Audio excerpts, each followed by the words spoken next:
그러니까 코스닥과 중소형주 다음 주 한번 기대해 볼 만하지 않을까라고 먼저 말씀을 드리고, 상장 무기한 연기, 거기로 갔던 돈이 갑자기 어떻게 됐어요? 값졌던 배가 됐죠? 왜 다시 들어오는 거야? 왜 그런 질문을 숨기고 싶은 질문을 해서 입장은 분명히 올라가는 거는 아닌 것 같은데 라는 뉘앙스가 계속 나타나고 있거든요. 안녕하세요. 고품격 주식수다 이서구예요. 이번 한 주 여러분들께서는 어떻게 보내셨습니까? 힘든 한 주였나 생각이 드네요. 오늘 금요일이라서 요약 정리를 좀 해야 되겠는데, 한마디로 수익 내기 참 힘들다 요약할 수가 있겠네요. 하지만 지수는 간다, 저는 이렇게 생각하니까 오늘 어느 쪽에 초점을 맞춰서 얘기를 해볼까요? 오늘 시장이 너무 어려웠어요. 그래서 짧게 시황 분석 한 번만 해주시면 안 될까요? 네, 그 어렵다라는 얘기가 수익 내기가 만만치 않다는 장이다 이렇게 들려요. 네. 예, 실제로 주린이 여러분들 포함해서 투자하시는 여러분들 수익이 서로 다를 것 같아요. 오늘 같은 경우 삼성전자가 3.6%죠. 3.6% 상승했고요. SK하이닉스가 2% 가까이, 현대차가 2%, 그리고 LG화학도 2% 가까이 움직였어요. 삼성전자 그룹사, 우선주 포함하면 한 30% 가까이 되거든요, 시가총액이. 근데 이들이 3% 가까이, 2% 이렇게 올라가고, 그리고 현대차, SK하이닉스, LG화학, 이거 다 뭐예요? 대형주. 그러니까 시가총액 상위 종목 한 40%가 올라가다 보니까 3% 올라갔는데 지수가 1% 미만 상승했어? 그러면 어떻게 생각이 돼요? 다른 종목들이 많이 떨어졌겠죠. 그러다 보니까 차별화가 확실히 대형주가 움직이는 장이었다라고 생각을 하시면 되겠어요. 그래서 코스닥이라든가 중소형주를 주로 가지고 계신 우리 주린이 여러분, 그리고 코스닥을 주로 가지고 계신 투자자 여러분들은 좀 이렇게 만만치 않은 장이 이번 주에 좀 펼쳐지지 않았나라고 생각이 돼요. 외국인 같은 경우에는 거래소에서, 특히 거래소예요. 코스닥은 매도가 지속 나왔는데 거래소에서 거래일수로 7일 연속 매수가 계속 들어와서 상승의 원동력이 되는데, 결국엔 외국인이 작은 주식 안 사잖아요. 예, 그러니까 대형주가 올라가서 대형주 가지고 있는 분들은 좀 환하게 웃는 한 주였고, 아니면은 중소형주 코스닥 가지고 있는 분들은 좀 안 좋은 환경이었다 이렇게 보시면 돼요. 하지만 제가 여기에서 힘을 좀 드릴게요. 지금 신고가를 지수가 올라갔어요. 앞으로 돌파할 때는요, 형들이 먼저 나서요. 지수대를 돌파하고, 그 지수대가 돌파되고 나서는요, 그 뒤에 후광 효과를 입는 뒤에 종목들이 올라가거든요. 그러니까 코스닥과 중소형주 다음 주 한번 기대해 볼 만하지 않을까라고 먼저 말씀을 드리고 힘내시기를 권해드리겠습니다. 네, 오늘 시장에서 화두는 아무래도 삼성전자 아니었나 싶은데 사상 최고가로 급등을 했잖아요. 네. 이거 왜 이런 일이 일어났나요? 현재 그러면 주가 흐름부터 좀 보면서 하나씩 따라오면 제가 그 설명을 드릴게요. 차트 한번 먼저 볼게요. 삼성전자 지금 월봉이에요, 월봉. 그래서 IMF 때부터 가볼까요? IMF 때부터 시작을 해서 쭉 올라가서 사상 최고가예요. 여기에는 과거에 몇백만 원 했었는데 액면 분할을 했죠. 그렇기 때문에 6만 원이라는 거를 염두에 두고 왜 이렇게 싸? 이렇게 생각하시는 옛날 분도 계실 수 있어요. 수급 동향을 그 다음에 이어서 계속 말씀을 드릴게요. 외국인 기관이 10월 말까지만 해도 그닥 매매 안 했고 오히려 매도 위주로 했어요. 지금은 금액입니다. 금액 기준. 그런데 최근 들어서 외국인이 엄청난 매수를 합니다. 그리고 이 기관도 조금씩 매수를 하는데, 금액 기준으로 오늘 얼마를 매수했느냐? 5,760억. 이야, 한 종목에 5,760억. 오늘 외국인이요, 거래소에서 5,220억 샀어요. 생각하면 삼성전자만 산 거죠. 그 이외의 종목은 거의 안 샀어요. 팔았어요.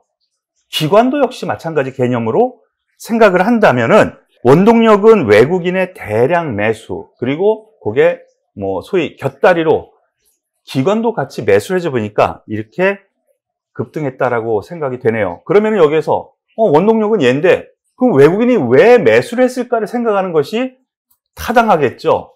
여기에 대해서 신문이나 이런 데 안 나온 제 나름대로의 생각을 여러분들께 전달해 드릴게요. 수급 동향 보면은요, 외국인이 거래소에서 10월 30일 1조를 팔았어요. 외국인이 매도의 피크는 이제 여기가 마지막인 것 같습니다라고 제가 분명히 주식수다 이 방송을 통해서 말씀을 드렸어요. 그런데 그 이후에 코스피를 전반적으로 사들인 거 보이시죠? 삼성전자도 같이 사들였어요. 그런데 이때 또 무슨 일이 있었느냐? 왜 삼성전자를 비롯한 우리나라 증시 전반적으로 매도를 했느냐라고 하면은 두 가지로 볼 수가 있는데요. 첫 번째가 중국의 엔트 기업이라고 여러분들께서 들어본 적 있어요? 알리바바의 자회사인데요. 세계 최대, 사상 최대의 기업 공개 IPO라고 하죠.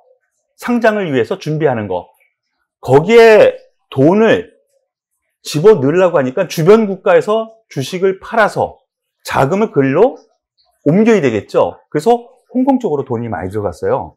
그런데 이 알리바바의 최대 주주이자 회장인 마윈 회장이 이 공산당에 대해서 좀 비판적인 멘트를 했어요. 그러니까 상장 바로 전날 정부 당국에서 상장 무기한 연기. 야, 이거 대단하죠? 중국이니까 가능한 얘기예요. 거기로 갔던 돈이 갑자기 어떻게 됐어요? 닥쳤던 개가 됐죠? 그러니까 다시 들어오는 거야. 이해돼요? 네. 외국인이 팔고 나가긴 나갔는데 왜 나갔느냐? 최대한 돈을 갖다가 쏟아 부을 만큼 쏟아 붓기 위해서 주변에서 매도를 해서 이걸 살려고 그랬는데 갑자기 전날 상장 무기한 연기. 그러니까 다시 돌아와. 이산이 아닌가 보다. 그러니까 어떻게 돼요? 외국인 입장에서는 우리나라 증시를 사야 돼요. 그럼 가장 좋은 게 뭐예요? 삼성전자죠. 그리고 또 하나 있어. 선물. 선물 매수와 삼성전자 매수를 하는 거는 이건 뭐로 생각할 수 있느냐? 우리나라 증시를 사는 거라고 할 수가 있겠죠. 그래서 우리나라 증시를 일단 다 매수하고 나서 주변주로 확산이 될 가능성. 그리고 두 번째, 그동안 외국인이 계속 팔았어요. 그런데 이상한 게 있죠. 워낙 강세가 계속됐어요. 외국인이 팔고 나가면 약세가 돼야 되는데 원화가 오히려 강세가 됐죠. 즉 원달러 환율은 계속 하락이 됐어요. 이거 이상한 거죠. 바이든이 당선이 확정이 됐죠. 그러면은 앞으로 다자 무역, 다자 외교, 그래서 외교가 활성화된다고 해요. 그러면 수출국한테 유리한 환경이 되겠죠. 그러면 외국인들이 일단은 본토, 미국, 유럽보다는 신흥국 쪽에 매수를 하는 것이 낫겠다. 또 여기서 한마디 더 하면은 그러면 우리나라 증시 사. 뭐부터 사? 우리나라 증시를 사는 거예요. 삼성전자 선물. 그리고 또 코로나 재확산이 있죠. 그러면 여기에서 재확산을 어느 정도 소위 커버하기 위해서, 정치적으로 커버하기 위해서는 뭐를 해야 돼? 부양책을 내놔야 돼요. 그런데 지금 트럼프가 지금 소위 땡깡을 쓰고 있죠. 때를 쓰고 있어요. 나 대통령 안 내려갈래 이러고. 그러다 보니까 부양책 내놓을 것 같긴 같은데 이게 늦춰지네. 그러면 한꺼번에 대규모로 되지 않겠어? 그러면은 달러가 또 많이 풀어지겠지. 그러면은 외국인 투자자 입장에서는 달러보다는 다른 쪽으로 가야 되겠구나 라고는 생각이 되는 거예요. 이해되세요? 그렇기 때문에 우리나라 증시로 외국인 자금이 최근 바이든이 확실시 되면서 더 많이 매수가 되는 요건이 된다는 거죠. 이 두 가지. 이해되세요? 그렇다면 최근에 이렇게 삼성전자가 외국인의 매수로 인해서 사상 최고가를 가는 것이 당연시 된다고 할 수가 있겠어요. 그리고 가장 마지막이 일반적으로 얘기하는 애널리스트나 방송에서 이 얘기 많이 하죠. 5G 수혜가 있다. 왜? 미국 트럼프가 중국 기업을 제재하기 때문에 우리나라 삼성전자가 5G라든가 비메모리 쪽에서 수혜를 입을 가능성이 있다. 이거는 세 번째 요건이라고 생각하면 돼요.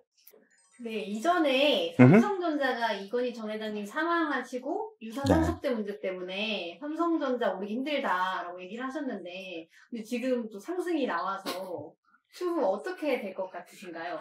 왜 그런 질문을 숨기고 싶은 질문을 했네요. 근데 이거 답을 해드려야죠. 네, 당연히 답을 해드려야 되는데 사실 이건희 회장 유산 사망 이후에 유산, 상속세 이 개념에 대해서 제가 자세히 설명을 드렸었어요. 그러면서 삼성전자는 오르기는 좀 힘들지 않을까라는 개념으로 반대급부로 수혜를 받는 종목이 뭐라 그랬죠? 삼성물산을 사자 차라리. 삼성전자를 가지고 있으면 그거를 팔아서 삼성전자를 팔아서 삼성물산을 사자.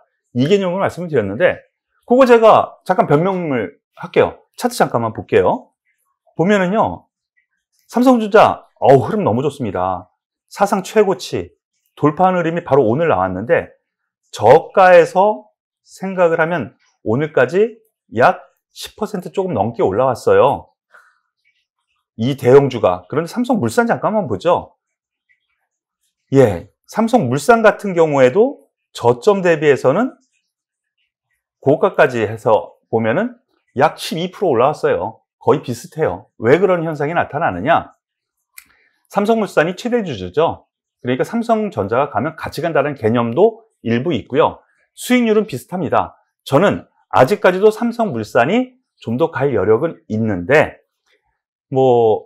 우리 주린이 여러분들, 그리고 삼성전자 아직도 가지고 계시고, 그래도 삼성전자 투자 헤이지 하시는 분들을 위해서 말씀을 드리면 긍정적으로 보셔도 될 것 같아요. 다만 제가 그때 말씀드린 이후에 뉴스가 몇 개 나오긴 했어요. 삼성전자에서 IR을 하면서 사망 이후 IR을 한 거죠. 4분기 실적은 그다지 좋지 않을 것 같습니다라고 얘기했거든요. 삼성전자에서요, 향후 실적이 안 좋을 것 같습니다라고 얘기하는 케이스가 그렇게 많지 않아요. 그런 거 보면은 이건희 회장 사망 전후 주가 앞으로 2개월, 뒤로 2개월 해가지고 4개월 동안에 평균 주가를 따져서 상속세를 매긴다 그랬죠. 그래서 회사 입장이나 이건희 회장 입장에서는 올라가는 게 그렇게 탐탁치 않다라는 것은 분명해 보여요. 회사에서 입장은 분명히 올라가는 거는 아닌 것 같은데라는 뉘앙스가 계속 나타나고 있거든요. 다만 뭐 때문에? 주변 상황 때문에, 외국인이 사는 이유 때문에, 환율 때문에 올라가는 거, 우리나라 증시를 사야 되는데 삼성전자 우선 사, 이 개념이 되는 거예요. 그렇기 때문에 신고가 분명히 올라가면 여기서부터 새로운 시세가 형성이 됩니다. 저는 더 올라갈 여력 있다라고 다시 새롭게라도 말씀을 드리고요. 저점 매수해도 충분합니다. 다만 저는 삼성전자의 최대 주주인 삼성물산, 지난 시간에 건설주도 괜찮은데 그 중에서 삼성물산 쪽으로도 한번 눈을 돌려서 보시는 것도 하나의 투자의 방안이 아닌가라고 생각됩니다. 그리고 우리가 초두에 얘기한 거 있죠. 중소형주가 다음 주에 올라갈 가능성이 있다. 코스닥 혹은 중소형주 중에서 이 동생들, 소위 IT 소재, 부품, 소부장, 장비죠. 예, 장비까지 해가지고 이 중소형주들이 다음 주에는 급등할 가능성이 있어요. 다음 주에는 이들 종목들도 한번 참고해서 보시기를 권해드릴게요. 이 부분은 제가 선물로 주말 잘 보내시라고 말씀드리는 거니까 참고하시길 바라겠습니다. 이제 주말입니다. 혼잡스러운 한 주가 마무리됐는데요. 투자하시는 분들 주말은 잘 쉬어야 됩니다. 도움이 되셨다면 좋아요, 구독 눌러주시는 거 잊지 마시고요. 그리고 저와 함께 관련주에 대해서 매수 타이밍이라든가 저의 투자 전략을 좀 알고 싶으신 분은 여기 옆에 010 전화번호 있죠? 여기로 문자 주시면 무료 회원 가입 신청 받아서 문자도 드리니까요. 많은 가입 바랍니다. 오늘은 여기까지 마무리하겠습니다. 감사합니다.